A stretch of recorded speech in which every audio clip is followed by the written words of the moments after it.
You didn't want to sit next to me? Debbie? Well, I was going to, and then I decided I was going to. Yeah. Actually, I think your board would cover that. I think we're. Want me to call Mark, see you, buddy? Well, the Mariners are down 3-4 to nothing already, so forget Let us know, Mr. Ratlin, you're ready. It's already over. Report. You're good? Okay. I'm gonna sit and watch that. All right. Thank you everyone for being here tonight. I will call this meeting to order as soon as Bonnie gives her recording message. Before we begin, we want to share that we will be recording tonight's meeting. We do plan to share this recording publicly in the event that a student, parent, staff, or community member would like to know what was discussed. If you do not wish to be recorded, please let us know at this time. Thank you, Bonnie. I will call the meeting to order at 6:04. You'd all please rise for the pledge of allegiance. I pledge allegiance to the flag of the United States of America and to the republic for which it stands, one nation, under God, indivisible, with liberty and justice for all. Thank you very much. We'll begin with board recognition. Board members, do you have any comments? Well, I'll share about the summer school program this year that included 52 students, including the life skills room, and my grandson had a really great time at it. The programs are from 9 to 12, and they had bus service, and so some of the regular bus drivers rolled in for that. And they had a snack, and the nurse was at Ptarmigan Ridge to cover any medical needs, which would be not necessary for some of the life skills. And teachers are, teachers and grandmother are reporting that students are having a lot of fun. And we're pleased to have those programs, and that they're very successful for our students during the summer months. And I also wanted to share that the wrestling team and the football team they had car washes, and the wrestling team is trying to get money earned for their big invitational in Pennsylvania on New Year's Eve. And so if you see any kids yelling and screaming in the parking lot, get your car washed. They did a nice job. That football team, I think they made like $6,000 on their car wash. And They had a huge line. I didn't go to that one because the line was so long, but I went to the rest of the people. yeah, it was really cool. And I also think this was the best summer school that I've seen in place. I think they did a really good job of making it fun, but also really helping with reading and science. And I was really happy with what they did. So, felt like it was really worth everyone's time. And you gotta make summer school fun, otherwise They don't want to go. they don't want to go, and they also don't want to be involved once they're Right. there. But they made like little robot things, and I mean, really cool things. Yeah, it's very cool. Well, I will, I'm just going to start by the class of 2022. For those of you who didn't get to attend, you stayed dry. You sure couldn't tell by the weather we've been having, but those kids and their families sat through a soaking wet graduation, kept smiles on their faces, and some of them were shivering and just frozen icicles. But it was a wonderful graduation, and it was really exciting. And it was really nice to have it. I know in the past ever since I've been doing this, we've had it on our local grounds, and I know that for a while there it was done at the fairgrounds or at the amphitheater, and I love having it here. I think it's awesome. Maybe minus the rain next time, but that's okay. Maybe it. Yeah. The other thing I would like to do is to specifically acknowledge the retirees that we had this year. We had several retirees this year, and I know that they were kind of shouted out on our Facebook page and our Instagram page, just congratulating them and thanking them for all their years of service. But just one more time, OMS ELA teacher Lisa Housen, 32 years in education, 7 here at OSD. OMS English and Social Studies teacher Mike Powers, 30 years in education, 5 with us here. Special needs bus driver Mona Kinney, 31 years with Orting School District. That's dedication. OHS MTSS teacher Jennifer Planellis, 22 years in education, 10 Orting. OMS 7th and 8th grade science teacher Ed Jarabek, 24 years in education, 21 with us here at Orting School District. And OMS CTE teacher Michael Gatsos, and he's been here 5 years with Orting School District. So just one more big thank you to those teachers who served with us in the many years in education, for their service and for all their work with kids. Thank you. I'd like to recognize our transportation department. Each year we have a winter and a summer inspection that includes all of our buses, vans, and the cars that transport students. And I couldn't be more proud of our transportation team. We've got another excellent rating with a score of 100% for our summer inspection. So I know there's a lot of work and effort that goes into making that perfect, and so I want to recognize them. And we always recognize great things that are happening within our district. And I'd like to give a shout out to the City of Orting and Parks and Rec for the summer program that they're putting on for our kids. I see nothing but smiling faces and kids playing and learning outside. And I just appreciate that service they're providing to our community. Anything else? They also provide jobs to some of the high school students. Right. That's true. Yes, very grateful for that. I don't know, we contract with Orting Cafe. Is that the correct title, Orting? Okay. And they have taken over the old City Hall building. And they've got the adult services there and the kids services in the other building. And I thought that was a really great idea. And they've already started in the other building. I know because I walked by there. But I was really excited to see how much they're expanding, which is always good news for school and the community, and it was good for the community, it was good for the school. Yeah.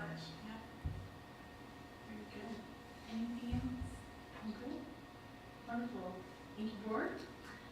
So at this time, I'd like to open it up for community and staff comments. And I don't believe we have anything tonight, Connie. That is correct. Thank you very much. And next item then is the superintendent's report.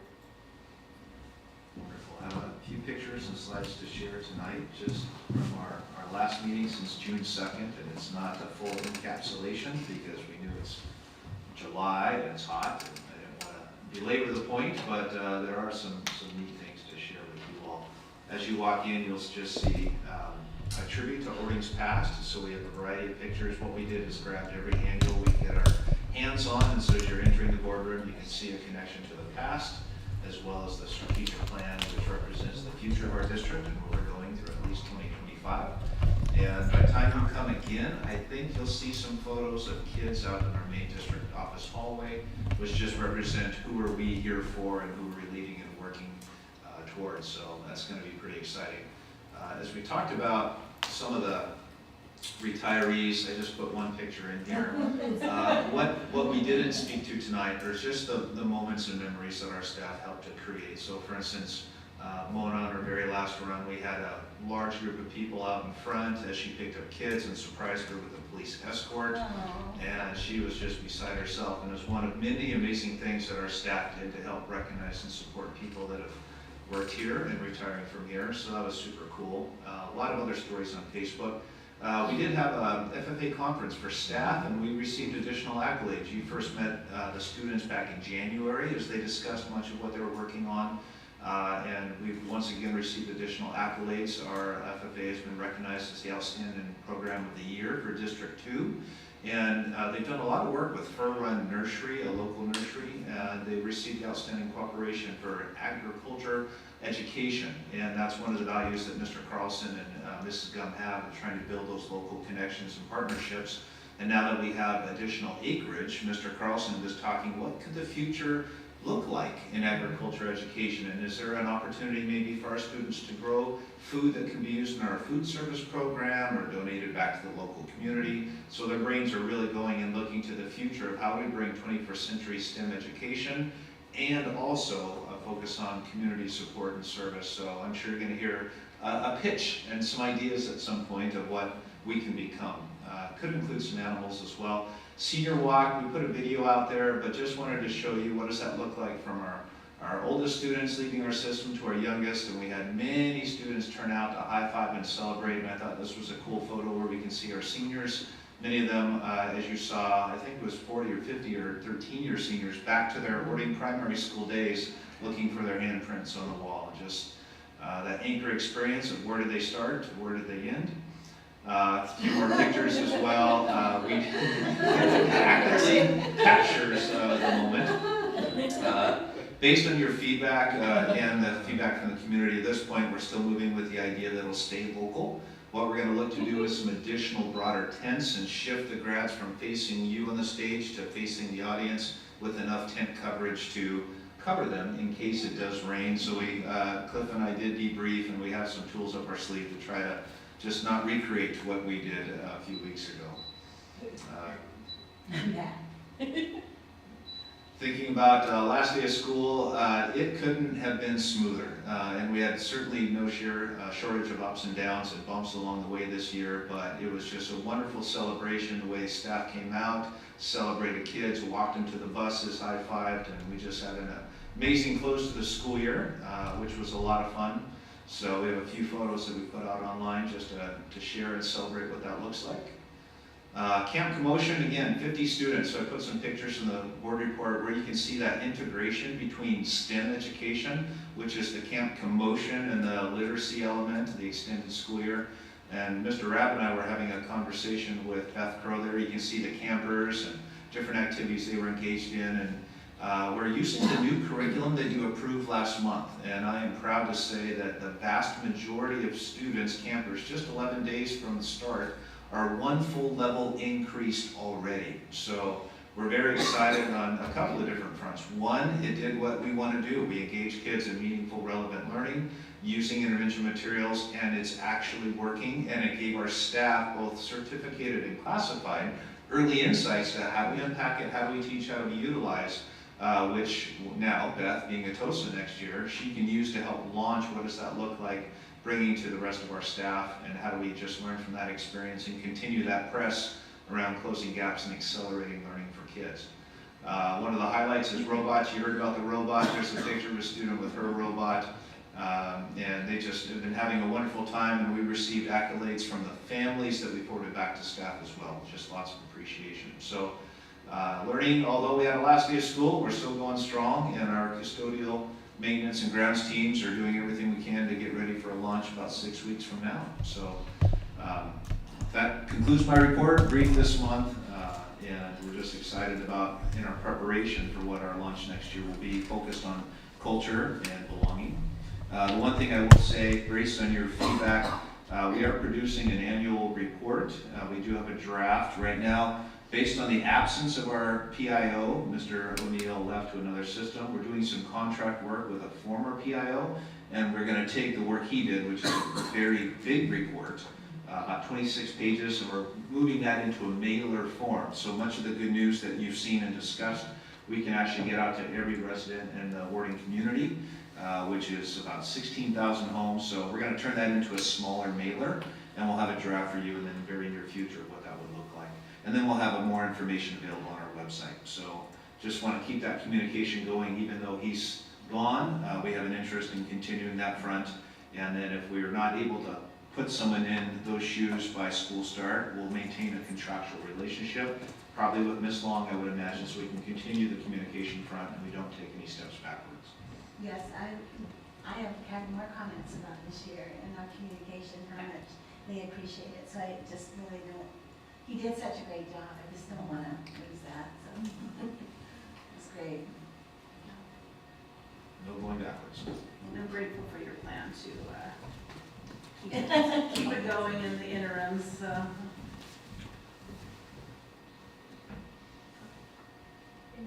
questions?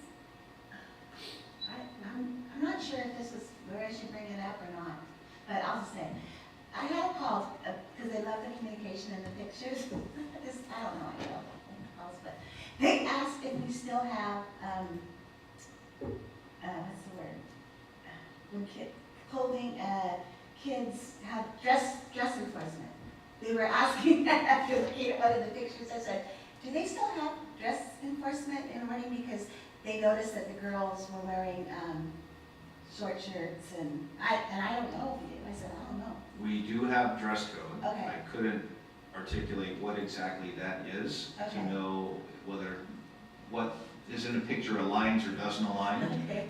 I will say that when it's not uncommon the last week of school and temperature goes, we don't have air conditioning in any of our facilities, that we tend to see more tank tops and those Stuff, kind of yeah. things. So I just told her I would bring it up, but I didn't know for sure. And she wasn't mad or anything, she was just asking. So, yes, Okay. I would have to know more to know whether what was seen fits or doesn't fit with the dress code.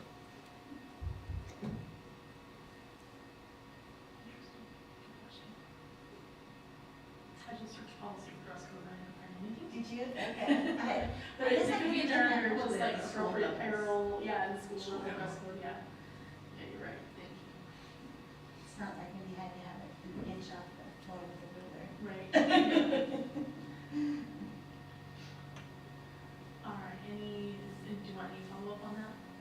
No, I mean, I just wanted you to know about it and you do whatever.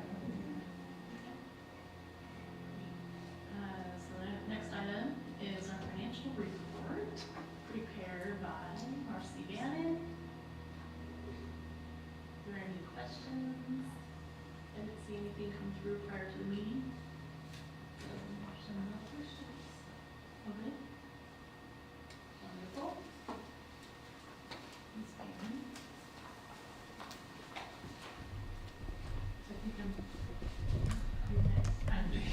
I'm here with no questions, I'm here to present, so.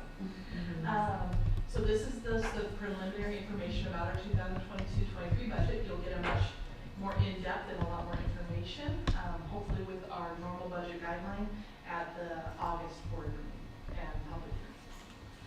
At least that's my goal. Well, we got to know, so it will happen. It will be done. I should say I will have it done. Yes, it will be done. So this is just preliminary. We are still working through budget. We're pretty darn close, but we are not there yet. So this is a preliminary presentation.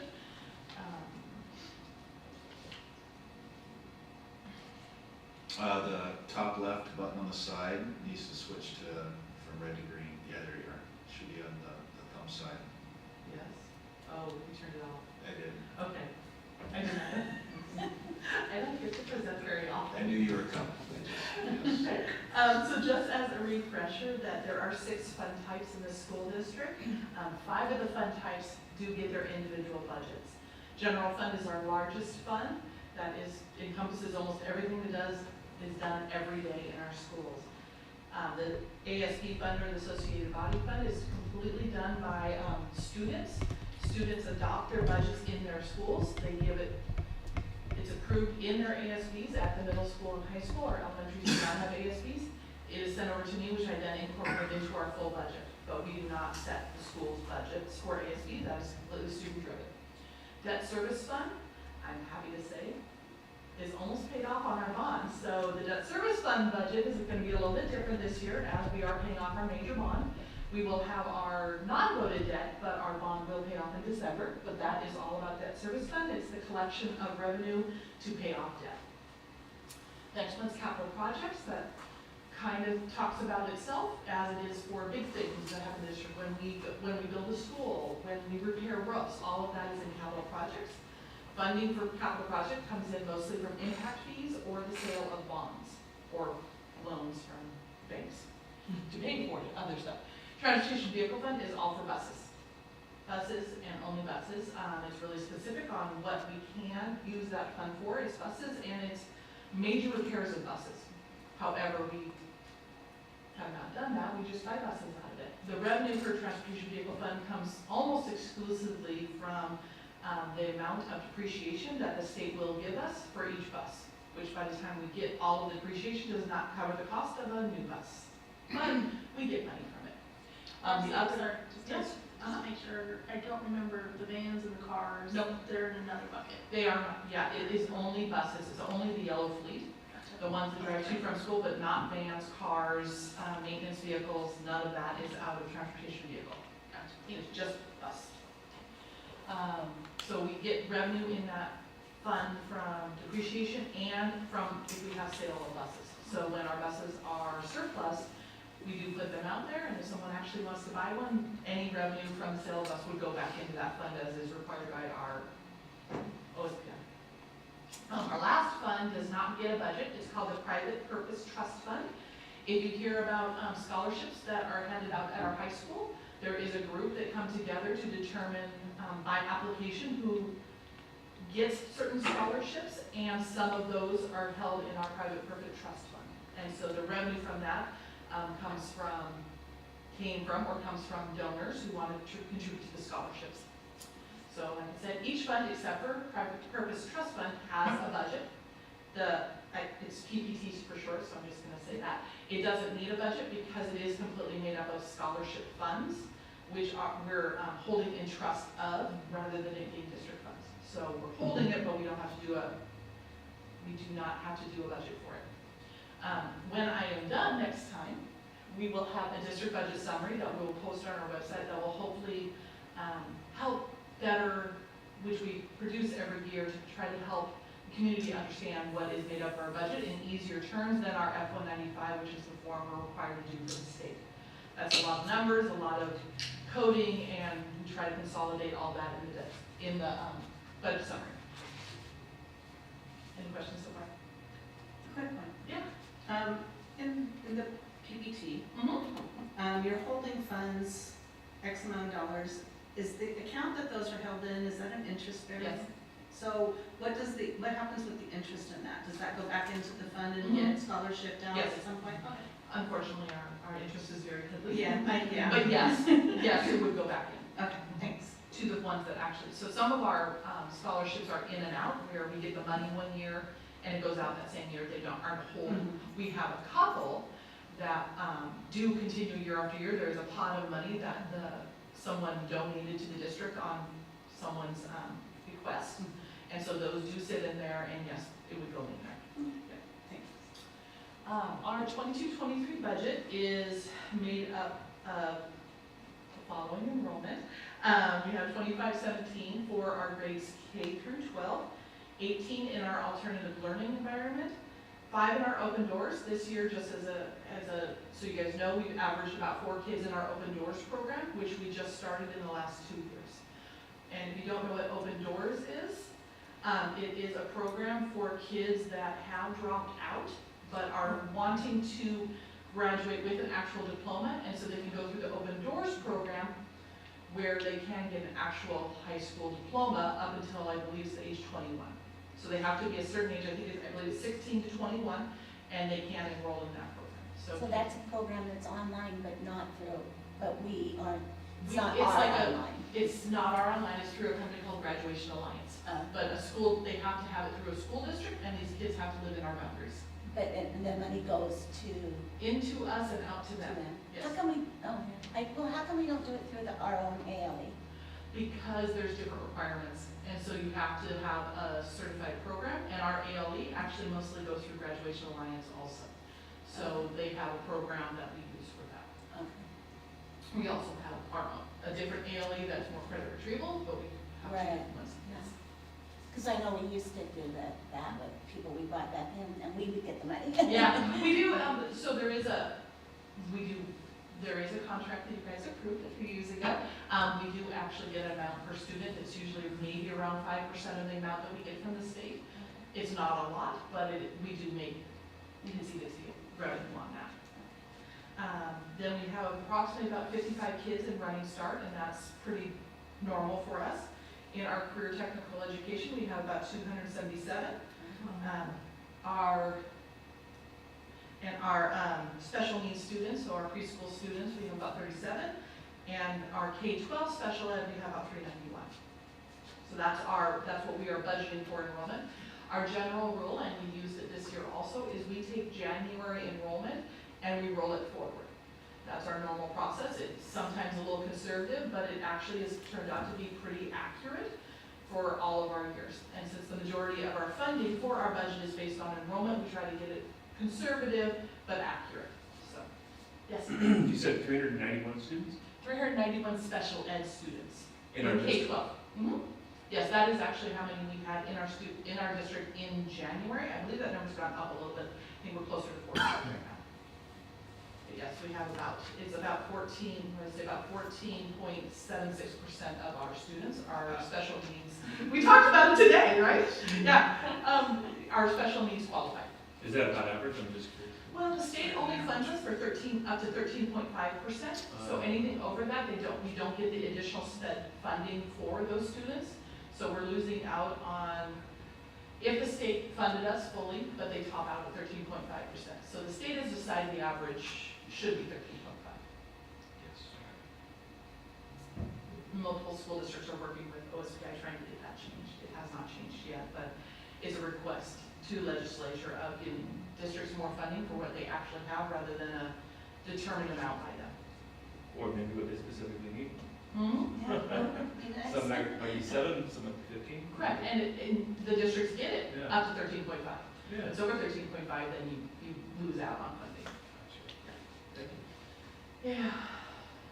So this is just a graph of what our basic ed enrollment looks like over the last 10 years. We stayed steady until about 14-15 when we started escalating when all of the building was going around in the town of Orting itself. Obviously, we lost a little bit in 2021, and we're slightly gaining back, but we're not back to the point we were at 1920 yet. These two are our CTE, same time frame. CTE is our career and technical, and we had a good bump in the 21-22 school year with different programs that the high school added. So more offerings generates more FTE, so that's what happened in 21-22 with that. High school had more offerings. So is this is the CTE, that's including the Frederickson place too? No, it is not. This is just that? This is just us because we do not get funding for that. Okay. Our students that go there, we do not get apportionment for those kids. It goes directly to Pierce County Skills Center. So that's good. This is just us and our offerings at our middle school and high school. That's really good. Yeah, more offerings, the more. I feel like there's quite a few kids who participate in those programs. Yeah. I'd be interested, how do we capture that? Because that's part of our How many kids CTE actually opportunity. produce? I believe we probably can get that number because they are our students, but we just don't get the funding, so I'm pretty sure we could find that number online somewhere of how many Orting kids are enrolled in another district. Yeah. I'm pretty sure it's out there. Yeah, That's something you want me to when find. I'm looking at the CTE opportunities that we provide our students, somehow obviously it doesn't belong in this financial budget conversation, but I think that's an important opportunity that our kids have that maybe we don't have visibility on at this level. We have some at the high school or the buses because we do provide transportation still to the skill center daily. And so, I think to and from, so that we do offer that. So I think we could have an idea just on how many kids we transport. I know it's more than that because some kids will drive themselves, but we do have at least that number. I recall from conversations, I can't pull the exact number out of my head, but it's less than 20, somewhere about mid-teens. This year, it's been as high in the 40s in years past. There was some advocacy this year from Pierce County superintendents to pledge to fund that in addition to, so that we wouldn't lose FTE for smaller systems that allow kids to go to the skills center. That way you're not choosing between what students need and dollars and things like that. That died, but we're going to continue that advocacy because we think for a smaller system like us, and there's others in our region, it just makes sense to not try to keep opportunities away from kids based on the resources, but 20 FTE is a pretty significant chunk of change, hundreds of thousands. So. But it's not fair, because we're not a qualified for someone that can offer the percentages they do. Correct. Yeah. So I don't know the number for next year, but we can bring that to you and work to that as part of the high school in terms of what programs and what are kids involved in. But Orting students that have gone in the past have traditionally fared fairly well. 2 of our students were students of the month, I think, in my last report. It saved a lot of our alternative high school kids. I mean, they actually got jobs from going to school there, so it's really, but I love that we're doing more here. So, Well, we can't do everything, we can't do like the mechanics program, you know, Correct. those kinds of. The next chart on the same page, same time frame, is our running start. Our running start has stayed pretty consistent. We're always been around 50 to 53-ish kids. When we had less enrollment back in 12-13, but it's not as up and down as most of our numbers are. So Running Start is only the kids that leave, or doesn't include the kids who do the dual credit? Correct. Okay. These are only the kids that go to, really it's mostly Pierce College, a little bit of Green River, but Clover Park, we don't have anyone at Clover Park currently in Running Start. We just have Pierce College and Green River. We have, there are locals with others, however, Right. those are only 2 that we actually have attendees right now. When we look at these numbers, are they, they're students that actually completed the program? And- No, they're kids that attended, that we at FTE reported. I'm interested to see someday how many actually finish and come out with an AA. I mean, I just was wondering, because I know that some kids have struggled with it, but it's just interesting to see how well they do. We have a few students that graduated this year with A's. I'm not sure the attrition rate readily available, but we did put in the graduation flyer, well, not everybody that graduated with an AA, so we'd have to do a little bit of digging, but it wouldn't be hard to see. One of the challenges when you go that route, there's no minimum insurance requirement to get in, so there used to be testing, now there's not, and there's no communication, so even families or schools, you can, if you don't do well that first semester, people don't know about it until you didn't do well, and then those are the market of, we have to think through, how can we flexibly help students recover credits and things like that. The next one is our special ed preschool, so that is ages 3 to 5. The difference in the 16-17, they added birth to 3 to us, and in 2021, they took it away. So you'll see a big up and then down. The state decided it should be part of our funding source, and then we paid the outside agency, and then they changed the line again. So those are the big dip between 16-17 and 2021. And then the other chart is our steadily increasing SPED enrollment. That's been going up every year, a little bit. Where does our money come from? Well, 60% of it comes from our state apportionment, which is completely enrollment driven. About 11.5% come from our levy, from our voters. State categorical is another one that is mostly determined by enrollment, and it's other things like our English language learner dollars, our transportations, some special ed, lab dollars, all come through that. About 10% of our funding comes from federal funds, and that includes Title I, II, III, IV, ESSER dollars, and then our food service program is actually considered federal as well, so that's in there. Fee programs are, we don't have fee programs, but we do have fees paid. If they pay for, parents pay for lunch, that is technically goes into that category. Kid loses their book and it ends up in the fee category, or I think middle school, which you'll see later on our fee schedule, those fees would go into that. So it's very small, less than 0.5% of our entire budget that it goes into fees, which is great. A few years back, we really cut down the fees in our district. So, pie chart on what I just talked about. So as is obvious, our general apportionment is our biggest chunk of money. But I like seeing it in 2 different ways, in words and in pretty pie charts, because I like colors. Expenditures, where does the money go? Well, as it should, almost 72% of it goes to teaching and teaching-related events. Our maintenance, our food service, and our transportation departments are included there at 6.5, a little under 2, and 4. That does not include the supervisors. The supervisors of those departments, because of OSPI and the way they categorize things, are in central administration number, which is 8.3. Building administration would be the principals and their secretaries and any supplies for them, and that's at just under 5. And then other programs are around 3%. That includes our technology department, any motor pool costs, which means what we were talking about earlier when you asked Carrie, the vans, cars and such. And then our district risk insurance are all in the other programs. And then a chart.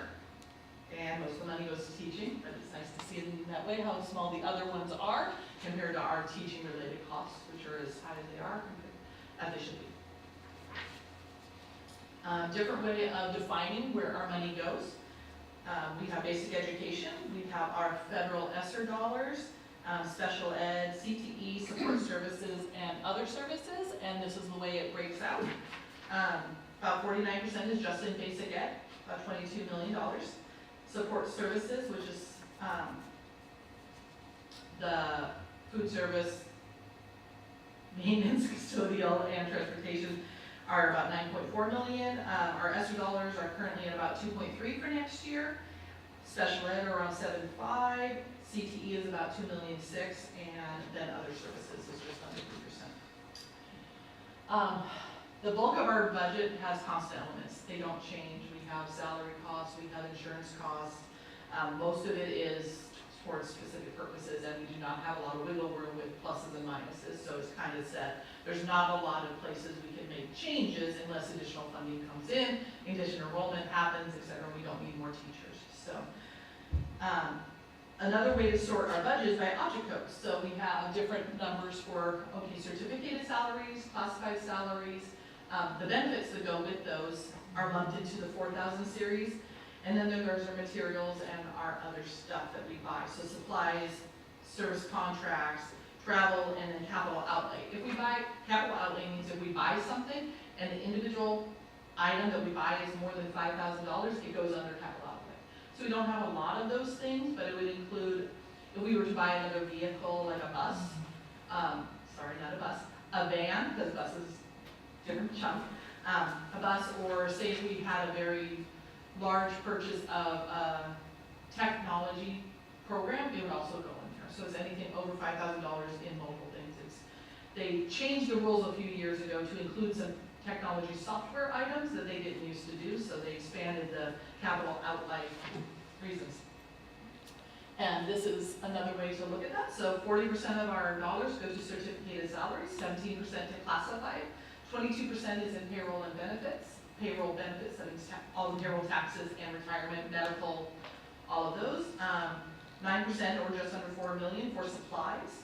Purchase service contracts, about a little over $5 million. Travel and capital outlay end up at 0% because they're so small portions, but capital outlay is really under $50,000 normally, and our travel expenses is budgeted for $156,000, but it never makes it there. But it's used elsewhere. So, breakdown by object code, about 79% are in all employee-related costs, and then 21%, or under $9.5 million, is currently set aside, or looking like it'll be for MSOPs or materials. So, most of our money goes towards people. And I think that is it. Nice Just- charts. Marcy, I do have a question. Yes. Just going through this, the technology gets lumped in with other services. It does. We've made significant investments in technology over the last few years, and the projected planning shows that we will need to make more significant investments in technology in order to support both growth and just. And technology replacement as things become, yes. Exactly. Do you anticipate that continuing to be put in that other services category and continuing to be just a small fraction of the? It's in other services because that's the way OSPI categorizes it. It's one of the, on the F195, it's one of the categories that they put that in. So yes, it will stay there because that's an OSPI category. It will probably increase, probably. We have a couple leases that are out there, and we have some aging technology that we're having to replace. So yes, I do anticipate that. Okay. As our Chromebooks age out and we need to replace them, we're gonna have to be on a consistent replacement program to continue our work on. So yes, Yeah. there'll always be a need for technology, Okay. and always new technology that comes out Yeah. that we need to have. And building infrastructure supports. Yes. That. Making sure our heard him say Cat 5, Yeah. some kind of cable that we have to have, and we have to have the kind of cable that allows us to talk between buildings, or else Yeah. our whole system goes down. And so I hear about things, I heard Cat 5, I know it's something we need, or we have. So I'm not a technology person, I'm a numbers person. So yes, it probably will increase, would be my guess. We probably will have a need as the replacement cycle goes. Okay, I'll watch the numbers and the details that you provide. Yes, and I believe there was a technology, like a plan.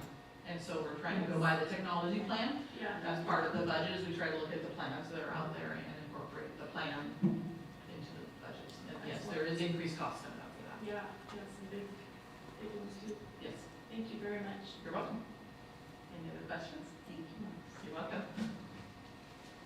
Thanks, Mark.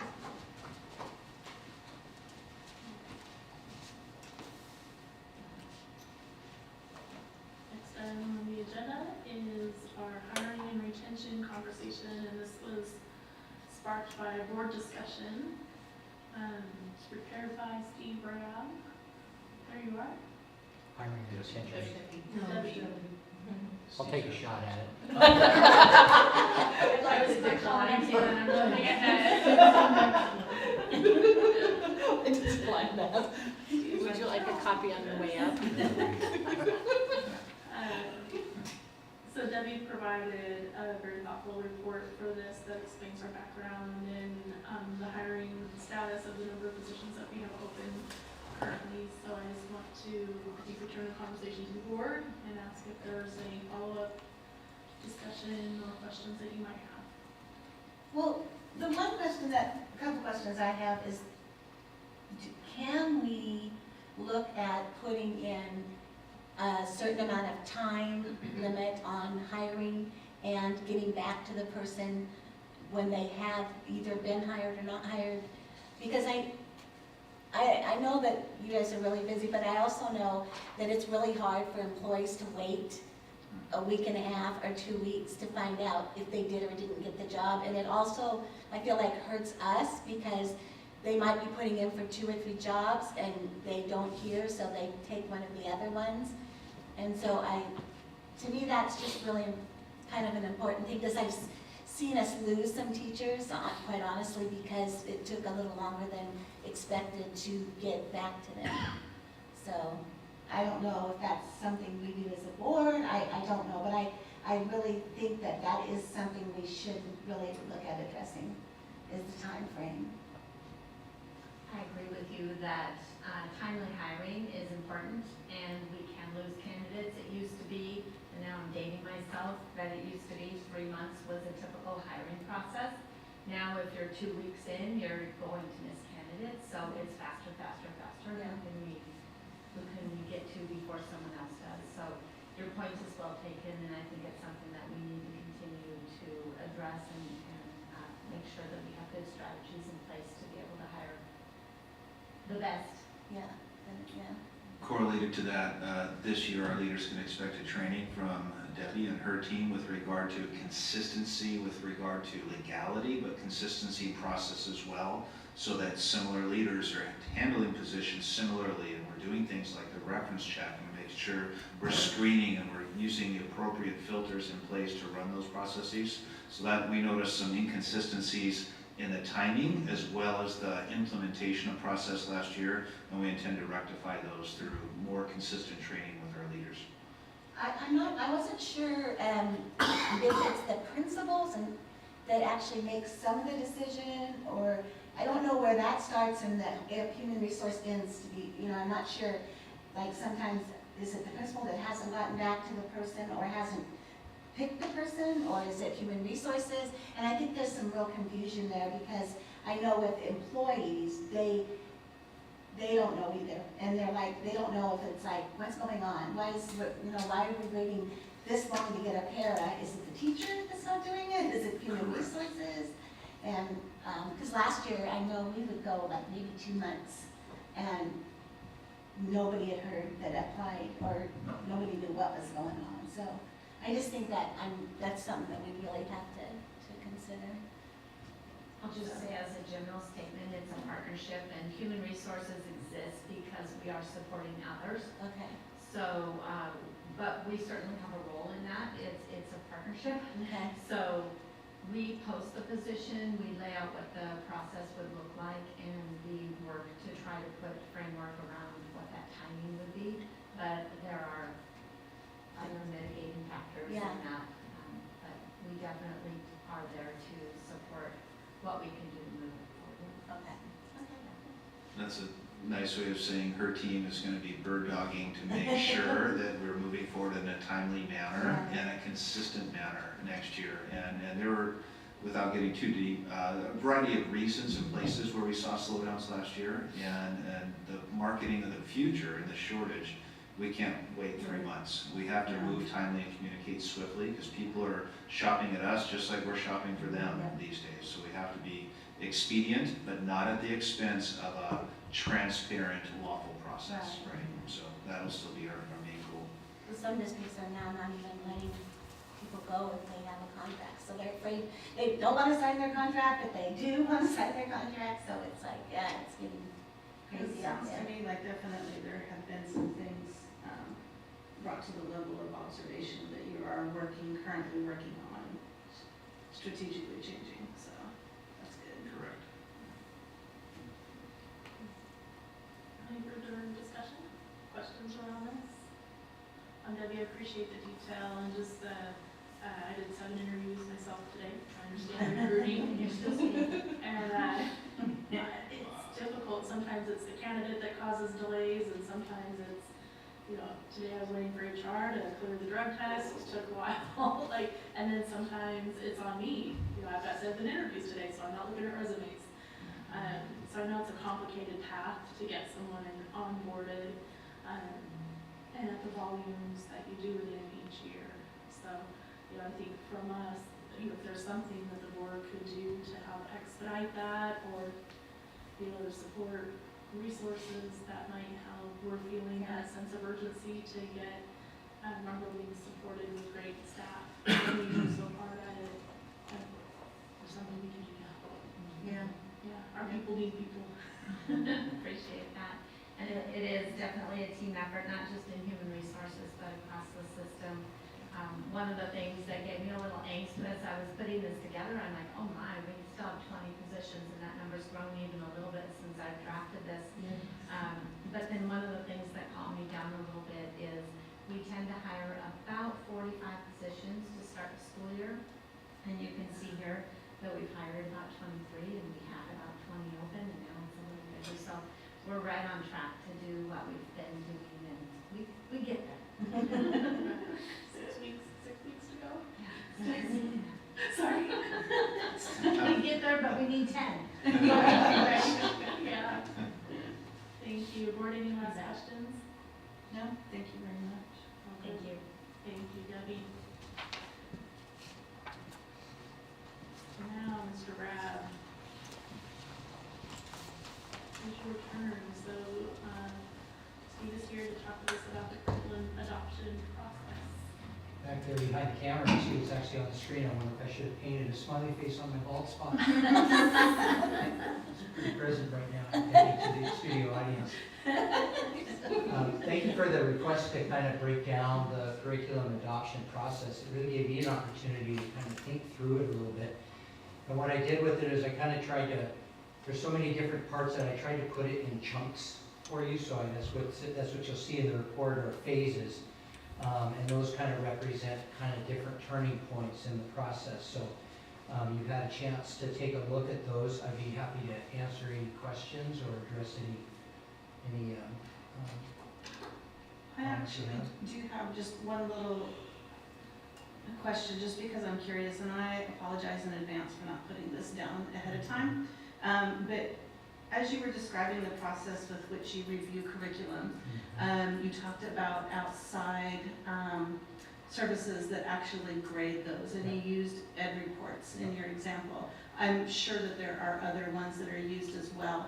I would really like an opportunity to kind of see, like as you're going through and considering the different curriculums, what you're using and how that's graded by ed reports and or whatever other services you use, and how that determines and plays in, because we know that obviously choosing a curriculum is not an exact shoe fit. There's going to be things that work well and things that don't, no matter what Ed reports or some others say about it. But I would just find that very interesting, knowing the tools that you have at your disposal, how those are fitting into, and kind of seeing how that fits into the adoption process. So would it be appropriate to, as we're going through the next adoption, to have opportunities for updates?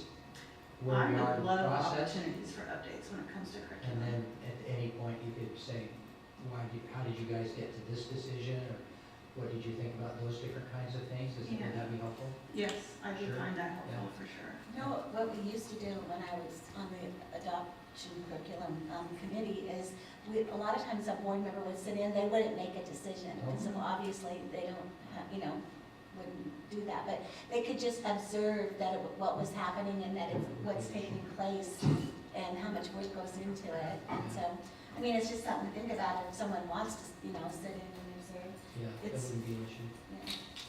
Yeah, one of the things about Ed reports that we really like, they've been around for a long time, and they are very objective, and they use a criteria and a rubric for the different content areas that's very similar. So OSPI kind of has its rubric and criteria for ELA and for math. And so, for example, when we were just looking at the ELA stuff, the rubric criteria that OSPI has was actually adopted from another agency, but it aligns with Ed reports as well. So the different categories and the rating systems that they use are very similar.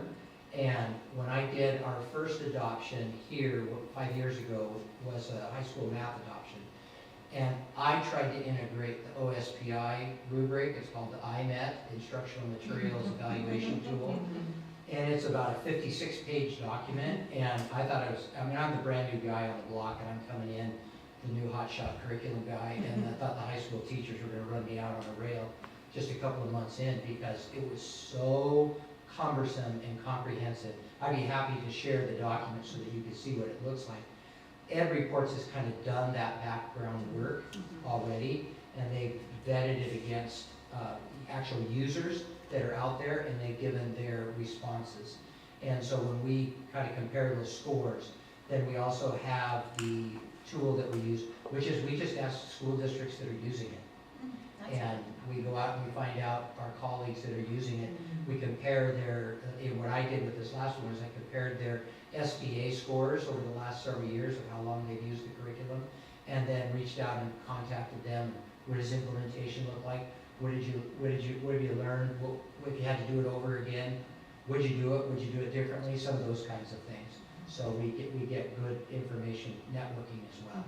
But I think I'd be more than happy to be thoughtful about kind of scheduling some updates along the process for looking at elementary math next year. They certainly, I'm not asking for, wouldn't expect it to be really lengthy or anything Sure. like that. I'm just very interested to know, how you're using those tools at your disposal to come to the decisions of what you're going to look at. Yeah, absolutely. Yeah. I think it'd be helpful for all of us. Those are the questions we get asked at Safeway. Yeah. Why did you make that one? Well, it'd be nice to, And if anybody knows Ed Reports and they know where to go, they're looking. Yeah, Right, right. right. Well, and I'd be more than happy to respond to questions from you or community members that are curious about it.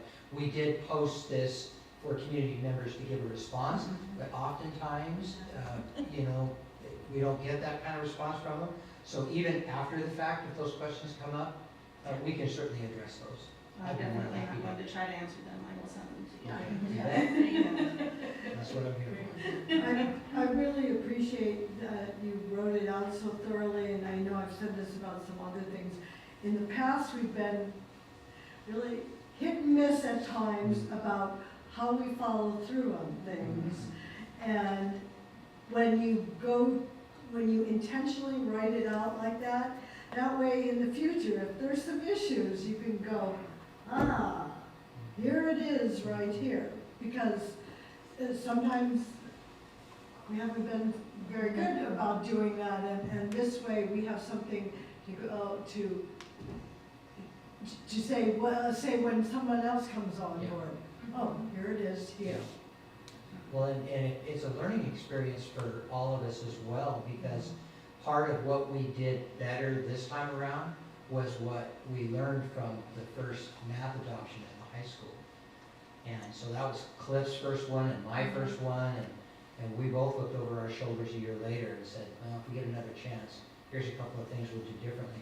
So with this, we implemented a couple of things, just to put a couple, a little bit more safety checks in there. Specifically, I think the point was we leaned into the other adoption, heavily weighted by staff concern over a big departure of the curriculum from what was considered traditional, even though we kind of felt and knew that we needed to move to an area that would be definitely more challenging for teachers, but more appropriate for kids. And it was within months of that, teachers were seeing that what they thought was saving them a little bit of work was costing them more work, because they were making the modifications to the curriculum to do the work that some of that more, that more difficult curriculum would have had done for them. So, Well, I would suggest that with this new one and any other new ones, that a few months into it, check back with the teachers and say, so what do we need to do that would have made this better, or what, because I remember sitting at the math expressions, the tutorial from the company, and we were sitting there going, oh, this is awful. This is awful. So, you know, somebody needs to follow through to find out what are the good things, what are the bad things, what.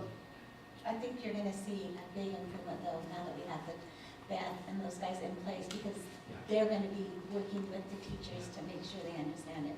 And we have it, and. yeah, we're gonna be collecting data the whole time, aren't we? Yeah, I love Yeah. it, and, you Yeah. know, the fact that there's someone actually in our district that's gonna be here the entire time, instead of just having someone come in and train us, and then we meet with them And once a to month. your point, that's a specific part of phase 5 that I wrote in there that was kind of a learning from the first time around, okay. because, and that's what we really want to do. And we want to be able to not just have that information ourselves and report it to you, but we want our community to know Right. what's working and how it's working. And I mean, I got so excited about what Beth was saying about using our differentiated instruction units for the summer school, that every one of the, she said she didn't want to exaggerate, most kids developed another level in their skill set, and that was utilizing this curriculum. And I got so excited, I drug her into Ed's office when he didn't have somebody in there, because that's pretty exciting. Yes, it is. So I did want to ask this question, and so in the past, we used to, for Title I, we used to do summer school later in the summer so that we got the kids to recoup what they've lost and be ready to go into the school year. Yeah. I'm kind of curious as to why this time is at the beginning. Yeah, I believe if I'm reporting this correctly, for Chris who's not here, because we did talk about it, it was staffing.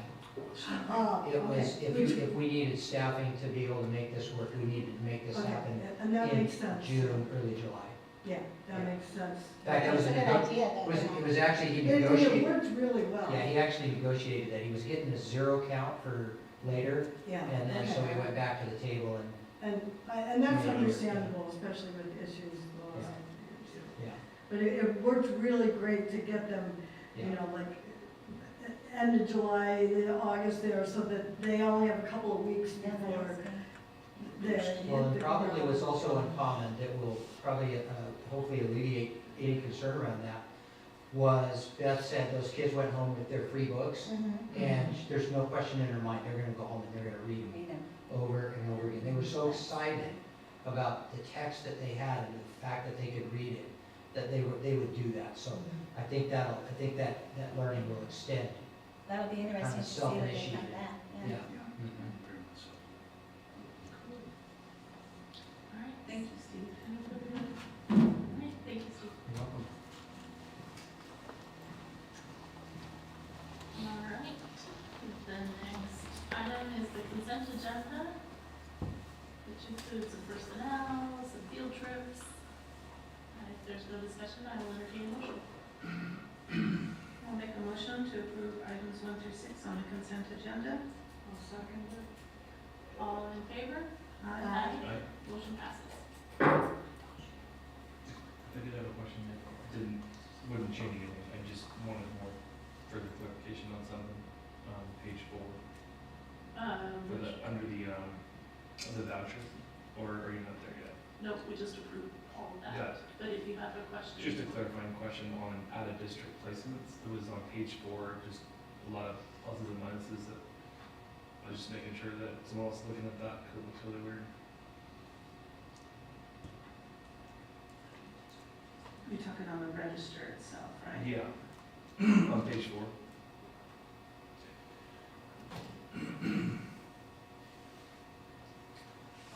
Yeah, Fairfax Hospital, what, Oh. it's just a large out, large in, and then I'm just confused on that one. Looks like a couple of credits. I Yeah. can speak to it. Yeah, Me please. too, because I'm concerned vouchers Yeah. also, so.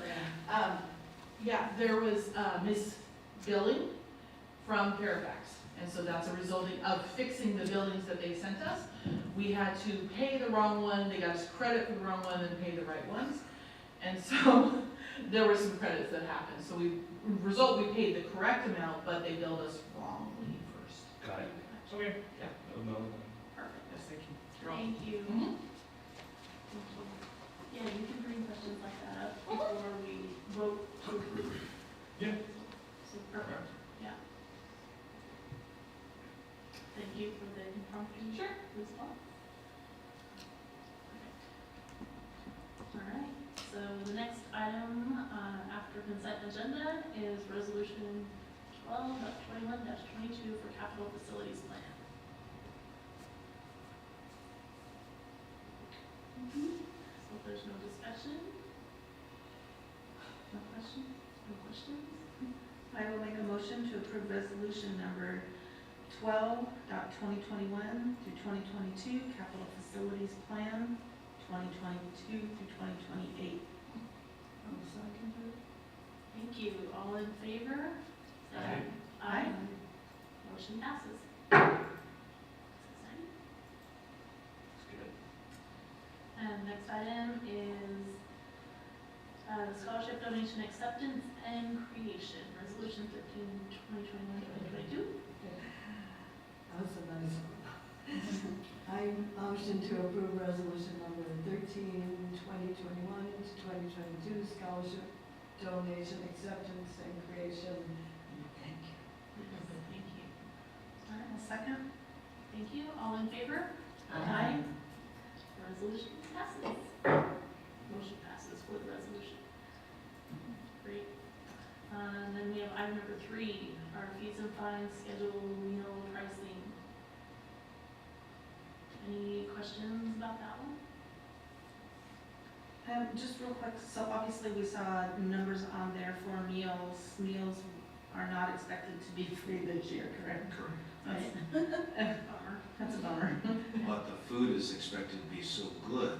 A Uh, lot of meals. I was asked to create chicken like he got at school the other day. That's my question. Oh my gosh. What's your You have to, yes. That's awesome. Ever Can we make it thought like they make anyone it at would school? ever? Oh my God. That You're gonna need to have our is executive chef incredible. on speed now. Wow, Oh, wow. Gonna need the inside scoop on the. you need to share that with her. There was something about, it wasn't really orange chicken or General Chow's chicken, it was something in between that somehow I did not get right. So, That's yes. awesome. All right, So I will motion to approve the 2022-23 fees and fines schedule / meal pricing as presented. I can second that. thank you. All in favor? Aye. Motion passes. Sorry, quick question. I'm assuming communication will be going out to families about fees and lunch and that kind of stuff. Soon. Twice, okay. Before the school. Thank you very much. I was assuming so, but I can see a lot of parents going, Yeah. oh, I got a pay raise Yes. last year. Item number 5, we have our school resource officer contract. For, Sorry, 4 is for, I'm hovering forward. So our OASA successor contract and executive director contracts. Couldn't possibly miss those. A motion to approve both the OASA 2022-2024 successor collective bargaining agreement retroactively effective July 1st, 2022, and the executive director 2022-2023 MOU was presented. Can I ask a question about that? I have a friend that's a superintendent in Florida, and they said, because I see on Facebook that a lot of moms are still worried about sending their kids back to school. They just want to make sure they're safe. And what they've implemented, and I don't know the cost to this, I mean, they have, I'm definitely not this, but they have set up an office where they have all of the different campuses on video. And so it's like, okay, so if they saw something at OMS and our person was at OHS, they could call them quickly and say, can you go over to OMS and check this out, or whatever. I don't know if it's really expensive, I don't know, maybe it is and it's not, but it really allowed them to see it's a small district like ours, to see the entire district at one time, because they're watching all of the different cameras of who's going in and out, Can we pause that for board comments? Oh, sorry, So yes. that's okay, that's okay, because we're in the middle of a motion Okay, on the sorry. contract, so I don't want to lose that. Okay. We have a motion to approve, so if I could get a second, that'd be great. I will second. Thank you. All in favor of approving the contracts? Aye. Motion passes.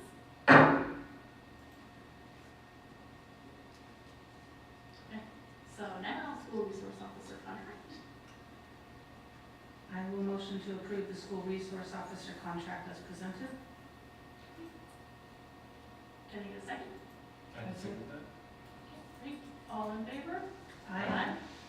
Motion passes. Thank you. Those are the important contracts. Means good people are with us and stay with us. Excellent. So now we can open it up to board comments. Okay, yeah, you go ahead. Yeah, Joanne. Florida safety. I don't know if it's super expensive, I don't know if it's What is it? doable. What are you talking about? They have this guy that he sits in the district office and he has all these videos of the different schools, right? And so, because it's hard for when you only get one person, I mean, if something's happening at Oh, okay. PTR and they're at the high school and they might, so it allows them to see what's happening at all the different buildings. Kind of reminds me of like a security hub, I was right? just Yeah, Like, that's you Like see the kinda loss prevention guy at the door at Best Buy watching all the. Yeah, that's kind of what it is, and they've even used it for like when kids get in a big fight or, something like that, but they said it's really, the parents really liked it, and that they felt like it really added an extra level of security. And it could be so super expensive, we wouldn't want to do it, I don't know. So the parents can log in and view the video? No, they just like the fact Oh, that we're adding another level of security. I To don't know. speak to that in the simple case is, as we go through the bond planning process and facility design, you'll have, as a board, the opportunity to consider not only what does that look like from the facilities we intend to build, but is there the ability to retroactively add safety features? For instance, PTR would be a prime example where you can do a secondary door. You could look at camera systems that integrate and use technology. I don't believe all of our facilities would accept all of the different pieces that a new facility would based on the age and condition. Some of that conversation over time will include what is the board's and community priority to include staffing or other than the facility side. So I do think that there's the ability to have that conversation moving forward. What I would suggest to you in probably the near term, our costs have rapidly accelerated, more so than the levy and state funding, and we're probably going to see another shot next year. If the cost of goods is higher than average, and we're not trying to fill the gap with unfunded position. It's gonna be tough in the next 2 years, but I do believe there will come a time where we're gonna wanna re-engage in the conversation around what does safety and security look like in the staffing that's different than Officer Boone or than maybe what Randy did. But I do think the infrastructure conversation is one we'll be having in the fall. Electronic keyless control systems, integrated camera systems. My conversation with the city about a week and a half ago with interim chief, city admin, and Officer Boone was, does the board want to engage in a reciprocal agreement to make camera sharing available to Orting Police? So if there is an emergency or something happens, that they have access to, for instance, the 2 a.m. call, and pull up our facilities and look and say, okay, what is happening? Because there's some mutual interest there. So I think we're going to get deeper into that as we get closer to bond planning. And thinking in bond one, based on your priority and your vision, what are other elements that you want to lift, and are they affordable in that first bond? And then I think springtime, as we're engaging in the staffing conversation, we're going to want to present to you what we think that looks like, and if there's an interest next year. But I would say it's going to be tight for the next couple of years, I believe.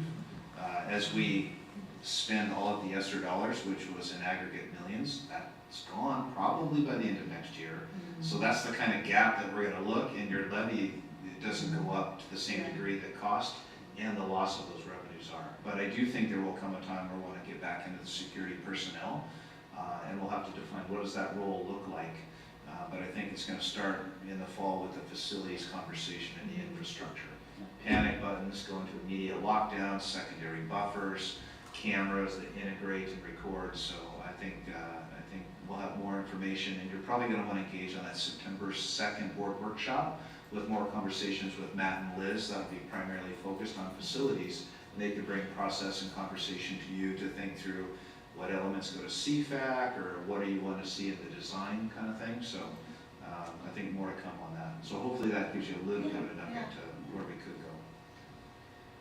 I think it might be a good idea to have some sort of like a town hall about, going into the next fall school year, just about, what we're taking into consideration for safety and security and things like that. Because I know we probably get a good attendance coming from that angle, where we can start the discussions of, by the way, this is also what we're hoping for in these discussions, so please come to that too. Maybe more like a, summer, community, I don't know, event, some kind of thing to invite parents back in before the school year starts, to maybe just address the fact that we recognize that, there are a lot of things going on out there in schools nationwide that are concerning. And that we're awake, paying attention, and we've got plans. But what are your ideas? What do you guys think? What, just to kind of keep that communication going. And then during that event, maybe say, this is exactly what we're hoping for, also in conversations regarding school design and everything else. Because I think that would be a good kind of segue to get people to go into that discussion. Because it just doesn't seem like there's a ton of interest with, look at the room. This is what I was hoping for, was to see more people come to these board meetings and engage. And you'll get an email here and there, I get a text or a phone call here and there, but by and large, I don't see hundreds of folks coming down and concerned as they were when there's negative stuff in the news. But it's like, these things are going to solve a lot of the problems and concerns that people had, starting with the communication part. And then Well, I felt that last one was really good for us. I felt like, you did a really good job, everyone did a good job explaining the questions and I think if it was me and I would have the choice of going to a board meeting or something like that, I would choose that, because I can ask questions and get answers, and so. And maybe have the police there too, and invite them, and maybe give them a minute to talk about safety and security, so they could say, we wouldn't stand up in our hall there, or our protocol is different, so you don't have to worry about that anymore, or something like that. And maybe there's some folks in town that want to ask the police, like, what is your policy? Would you sit in the hallway for an hour? Or heck no, we wouldn't, or whatever. I know that parents are concerned about that stuff, and not always do we have a space to openly just talk about it. So I really enjoyed the last one we did. What I believe on the A second part of the conversation will be around the board's vision, around communication and engaging stakeholders in that process. And we know the concerns of our stakeholders vary from safety, security, to space for permanent capacity, to opportunities for after-school and before-school activities and intervention, just to name a few. And so what we want to do is build a plan that can engage our stakeholders along the way and respond to where they're going to be. So maybe before conferences, for instance, to your point, we have an opportunity to tour the facility and engage, or we might have a special town hall. So I would encourage you to think about those opportunities, and knowing what you know about the community and kind of the cycle of what fall looks like, think about between then and a February election, what would you like to see? And we'll engage in that brainstorm conversation and produce a calendar that says, here's what a CFAC agenda would look like, building specific reach outs or a town hall or those kind of things. And then we'll make sure that we're building and responding to that communication per your guidance and feedback. I would encourage that the safety issue also include, I guess the best way I can put it is access. What I mean is, so we're going to build another school on the highway. Are we going to have sidewalks for all the walkers? Because I happen to know there's a lot of walkers. Are we going to have like some kind of access that's not along the road so that maybe kids can still bicycle to it? As some kids, because on the other side, you have the trail, which has provided that access for people. Here, it doesn't matter because the sidewalks, the alleys go to the existing buildings. Are we going to encourage that kind of access? Because there's a lot of kids who live in, is that, what's the one that's right next to it? River's Edge. River's Edge? Carbon River. Right. Nobody can remember. I can't. Nobody can remember. Right, so there's that development, and then there's all the kids that live here in town that currently walk down the street to it. And are we going to have some kind of street access where they can still walk or bike or skateboard or all the other ways that they do on the trail on the other side? Because on the one hand, we encourage them to walk, exercise, do those things. We're going to make sure that there's a way to do that safely at school. Yeah, and I think we'll be able to answer some of those questions. Others, since we're not moving all the way to being permit ready before the bond, we may not have the city's input by that point in time. Right. But I do think we can answer a good portion from where our architects are envisioning things to go.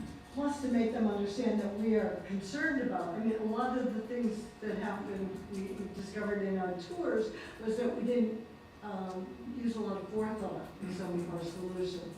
And something like that is something that, you know, we could easily include in our plan. I like the idea if we do it early enough of just even having it kind of open to why you should enroll your kids in learning. Because we've done some really good things in the last year, and the new curriculums and the new, you know, the different safety issues and all those things. And it's like, and we're still not quite where we want to be as far as enrollment goes, that, hey, if you know, come and, this is why some things that have changed and why you should enroll the kids in Orting and open that up, you know, and let them see. But I don't know if we can get them there, you know, it'd be great. We're going to have for the next 15 years a wonderful opportunity of new people moving in within our boundaries every year. And I do think the more we can reach out to builders and developers and agents and have readily available information to say, here's what our system looks like and sounds like, and here's why you might consider us, I think that is a wonderful place to be. Because we know next year we see a small pop in the form, new developments, and that really starts to accelerate dramatically after that. So I think that as we think about the annual report and things we're producing, that's the kind of, what are all the different ways we can tell our story and get it out there, so that we're not just doing it before we're asking our community for something. So it's part of what we do on an ongoing basis. Well, a suggestion I made a long time ago, and I think it's the appropriate time to bring it up again, is that with all the changes we have coming, and I know we called it CFAC the last time, but in the past, it was long-term planning committee. I don't know why we don't always have a long-term planning committee in existence, because we're going to be continuing to change. And, you know, even if you only meet once a year, there's some key people that are having those conversations. Instead of, you know, like when you walk in, there's no really open for a long time. Correct. I have one little request when you were talking about, and I'm gonna say it now because I'm gonna forget if I don't. But, as you were talking about, the bond projects and all of that, what is, in our next upcoming report that we get, what's the interest rate doing to our buying power? There's a few factors that they'll speak to. Some commodities have dropped tremendously, others have grown. I think that the closer, the next step really, the architect is taking all the feedback that we have received thus far and will bring back that to you for consideration. And the closer we get to what that final package is, the closer their estimators can get to what's it gonna cost to know what to run. I couldn't readily tell you the interest rate, but I would also tell you the final decision we make, that price could change to the good or to the worse based on how things are going. We're hearing, part of the committee we met with, one of our parents on the advocacy committee owns a roofing business, and some materials have dropped 30–40%. While others have grown by 20. So I couldn't call the aggregate price or the interest rate to tell you the net impact, but what I would tell you is well before we get deep into the campaign season, we'll have Mr. Carlson come back from Piper Sandler and speak to the board, and we'll want a final close number so you know what to put on a resolution. And Mr. Carlson will come help you understand, well, what would that cost your taxpayer? Because we know traffic, cost, safety, security, there's a wide variety of interests out there in our pool, and we'll want to speak to all of those as best we can. I just remember a conversation early on from you as you were teaching me about this, that the interest rate determines your overall bond package. And so I was just kind of curious, and I didn't want to forget that, so thank you. You're welcome. Oh, lots of board comments. That's good. Just to follow up on town hall, I would love to get the community together again and another just conversation opportunity. So just circling back around to that yes, I think we would all like that opportunity again. And doing so with the idea, we're going to be having CPAC meetings at the same time, so we'll think about timing wise, what makes sense to do, what, when. Before conferences is an idea. I'm not sure if before school is a possibility, but we can look at that. And maybe late August, I was just pulling up our board calendar, we don't have a board work session in August. I don't believe you'll be ready in August. I think you're gonna need some more your architect will need some, get back to you and information for them before you're ready to go public on a broader sense, or you're gonna have a lot of questions that we won't be able to answer. So you're talking about the bond? No, The I'm just safety. thinking, like, we might just wanna have, back to school conversation with community, what's on your mind, what are your concerns? Maybe there's a safety conversation Yeah. in there. Yeah, and then just like we touch on the school that we're building, and what do you guys think? Other things that are, Yeah. exciting things that are happening this year, deploying new curriculum, having these bond conversations, and just kind of setting the stage up for the year, and really, with the idea in mind of engaging people in what's happening at schools, beyond just getting their kid in the first day of school. There might be Is some. there I don't know, this is too much, but would there be a way to open that, have a short town hall going on right before each conference, like, okay, the high school and the elementary are doing separate, or maybe we want them all together, I don't know. I mean, just because they might have different questions than these people. Yeah. I don't know if it would, like, okay, we're gonna have elementary conferences, we have like a half an hour town hall before the conferences start, I don't know. Or we make ourselves accessible during that time. Yeah. That's another idea too, is that we team up and go to the different schools and be present.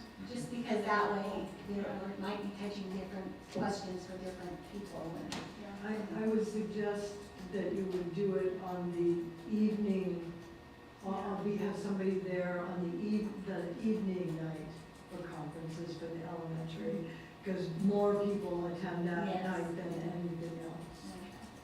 I mean, we could just There's do a the lot. one too, I just don't, I was just Yeah. thinking, we do get parents out typically to some tended to see more engagement when students were gonna be on site than without, but, Snacks.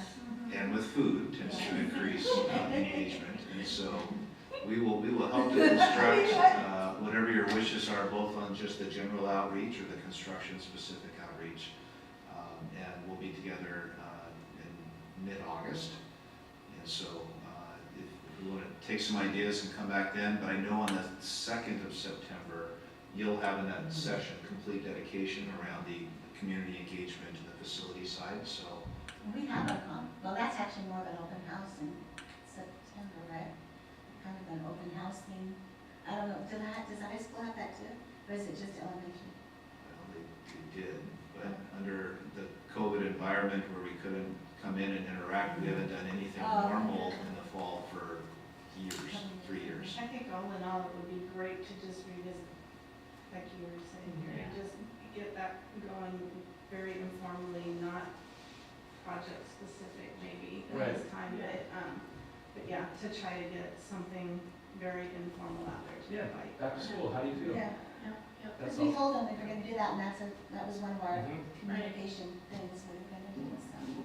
And the idea of being accessible in conferences might be the right place to do that, where it's not a big formal setting, that we can just have open conversations with Yeah, everybody. just kind of informal, and then we can Yeah. have a couple people speak about major updates that, in a general sense, that people don't, there's a lot of folks that still don't know anything about the new curriculum. They don't know about, we have a facilities advisory committee, or that they're breaking up. You guys bought that property? Yeah. These things just don't They just Yeah. don't, Just- yeah, get around very quickly, so Yeah. that would be like a really good yeah. I spot like for it. that. Back to Bonnie and I can look to pull some what's happening in September calendars between now and the August meeting and report back to you if here's some opportunities where we have planned for people to come in September.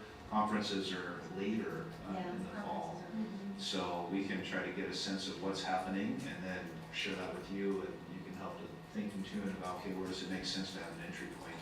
And we'll help pull it together.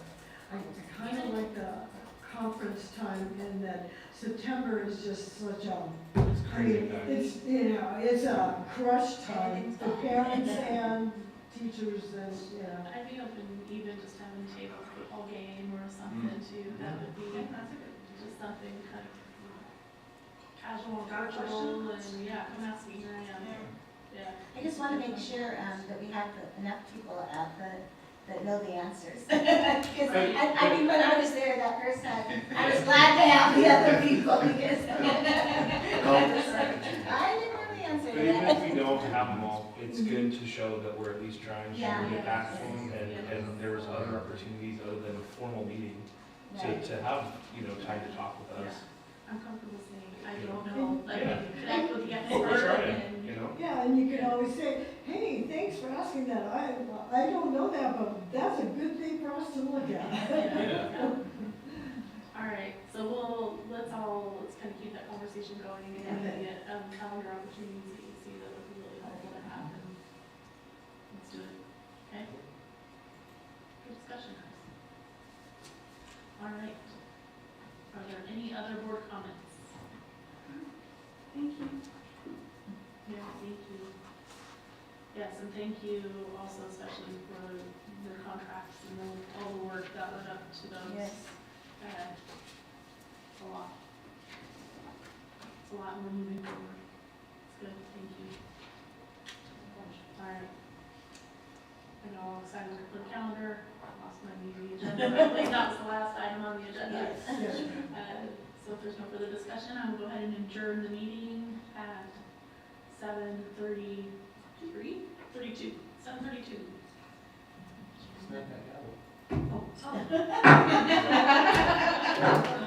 Sounds like we're at song somewhere.